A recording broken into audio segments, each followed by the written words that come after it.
First, we study the early Middle Ages.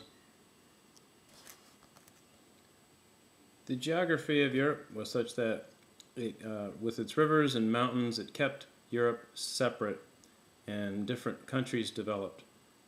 Waterways offered safety, they offered transportation, and they offered a source of food. But most of all, Europe's geography allowed countries to develop with separate and individual distinct cultures. After the fall of the Roman Empire, the Germanic kingdoms first unify what was the Roman Empire. And this is the Franks. Who are the Franks? Well, first, it's Clovis, King Clovis. So Clovis is important because in 496, in AD 496, he converts to become Catholic, and that gets him the support of the Romans in his kingdom.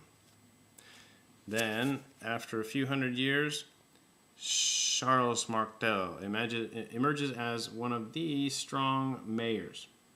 Now, his job is to stop the invasion or the advance of the Muslim armies. Remember, Muslims in 711, they've entered Spain. Well, in 732, his job is to stop them at Tours. They've crossed the Pyrenees and they might take over Europe. Now, since Europe is largely Catholic, they don't like this, and Martel stops them. His son then, when he dies, his son Pepin takes over as mayor of the palace, and he has the help of the Pope and most nobles. And then when Pepin dies, his son Charles takes over. Charlemagne, as you know, went to Italy, saved Pope Leo, then Pope Leo crowns Charlemagne to be Holy Roman Emperor.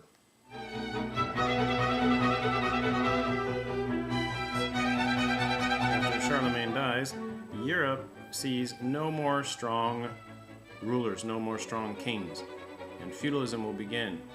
First, though, I have to tell you that it's also in the year about 814 that the Scandinavians start attacking, the Vikings in their longboats. They can travel up rivers, they can travel the open seas.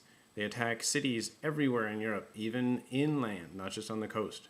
So the Vikings attack. People need to be safe. They can't turn to strong kings, there are none, so they turn to their local nobles and knights, and that helps feudalism develop. They also turn to the church. The church offers a prayer.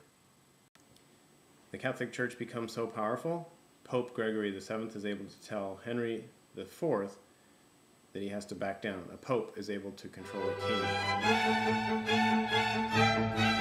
With no clear rulers in the countries, feudalism, a new system of government in Europe, takes over. In feudalism, a lord is able to control a small area with his knights. By the 1100s, the attacks from the Scandinavians had stopped. The Scandinavians themselves had converted to Christianity and felt like they could not attack their European Christian brothers. So trade, especially within Europe, prospered. By 1100, feudalism had made Europe much safer.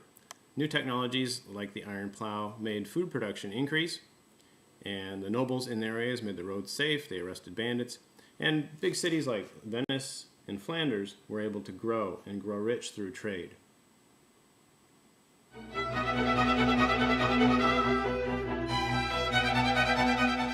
Kids, today in the irony section, I want to talk about feudalism.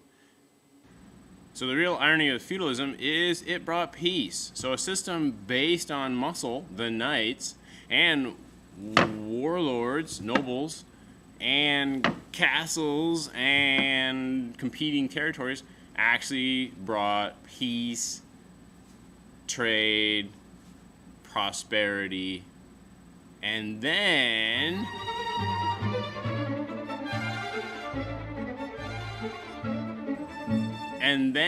the system actually, ironically, develops out of its own feudalism.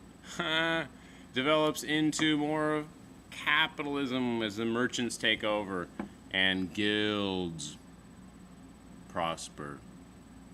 Peace!